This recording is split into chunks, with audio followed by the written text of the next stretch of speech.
এবার শুধু নয়, বারবার থেমে যাচ্ছে। মাস্টার্সরাও থেমে গেছে। এভাবেই করুণ সুরে নিজের স্বপ্নভঙ্গের কথা বলছিলেন মাসুদা খাতুন।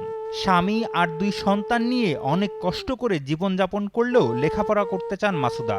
চরম দারিদ্র্যের পাশাপাশি শারীরিক অক্ষমতা মাসুদার স্বপ্নযাত্রাকে বারবার বাধাগ্রস্ত করছে।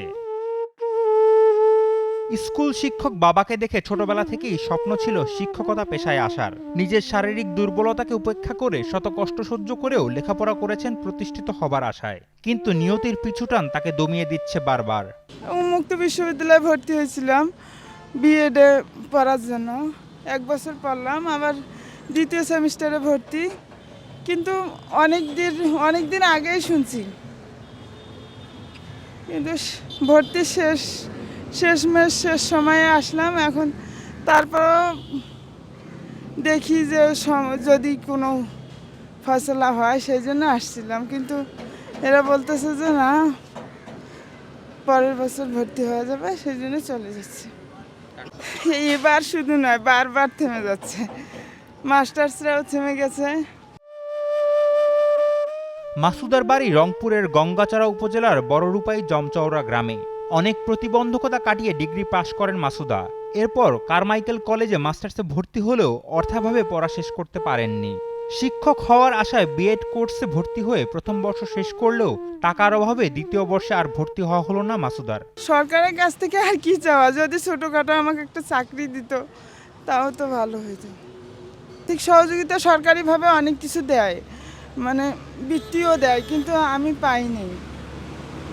বলে যে আপনাকে খোঁজ করতে করতে আমরা ডেট শেষ হয়ে গেছে ডিগ্রিতে, আর এখন এখানে তো করে না। আর্থিক সহযোগিতা একটু হইলে আমি যদি ভর্তি হতে পারতাম তাহলে ভালো হইতো, বছরটা স্বপ্নটা পূরণ হইতো। যে টানা ৭ম-বারের মতো বেস্ট টিস্যু পেপার ব্র্যান্ড হিসেবে স্বীকৃতি পেয়েছে বসুন্ধরা টিস্যু। মাসুদার স্বামী তরিকুল ইসলাম কখনো মাদ্রাসায় পড়িয়ে, কখনো কৃষিকাজ করে সংসার চালান, কখনো আবার কর্মহীন থাকতে হয় তাকে। কিন্তু শিশু সন্তানদের দেখাশোনা সহ স্ত্রীর লেখাপড়ার জন্য সাধ্যমতো সহযোগিতা করেন। মাসুদার প্রতিষ্ঠিত হবার স্বপ্ন তার চোখেও অশ্রু নিয়ে আসে। আমার ওয়াইফের স্বপ্ন ছিল যে একটা চাকরির জন্য, কিন্তু সরকারি বেসরকারি কোনো আওতাধীন কোনো সহযোগিতা না পাওয়ার কারণে আজকে আমরা নৈরাশ হয়ে পড়ছি। তবে আমরা কোনো দিন কারো কাছে কোনো কিছু চাই নাই, শুধু আশা ছিল আমিও বিয়ের পরে লেখাপড়া করাইতেছি এই কারণেই যাতে আশাটা পূরণ হয়। বাংলাদেশ উন্মুক্ত বিশ্ববিদ্যালয়ের রংপুর আঞ্চলিক কেন্দ্রের ভারপ্রাপ্ত পরিচালক জানান, মাসুদার বিষয়টি তারা গুরুত্ব সহকারে দেখবেন। যে আপনারা যদি ওই ধরনের কোনো শিক্ষার্থী আমাদের এখানে ভর্তি হতে চান, পড়াশোনা করতে চান, নিঃসন্দেহে আপনারা আসবেন।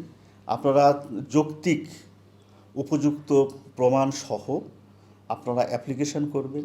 নিশ্চয়ই আমার বিশ্ববিদ্যালয় প্রশাসন আমার এই বিষয়টা মানবিকভাবে দেখবেন, আর আমাদের ভিসি মহোদয় যথেষ্ট মানবিক, আমাদের প্রভিসি শিক্ষা মহোদয় যথেষ্ট মানবিক, আমাদের প্রভিসি প্রশাসন এই বিষয়ে যথেষ্ট মানবিক, ট্রেজারার মহোদয় যথেষ্ট মানবিক। আমাদের টোটাল বিশ্ববিদ্যালয় প্রশাসনটা এই বিষয়টা খুব যত্নের সহিত দেখবেন এবং এটার সমাধান করে দেবে বলে আমি বিশ্বাস করি।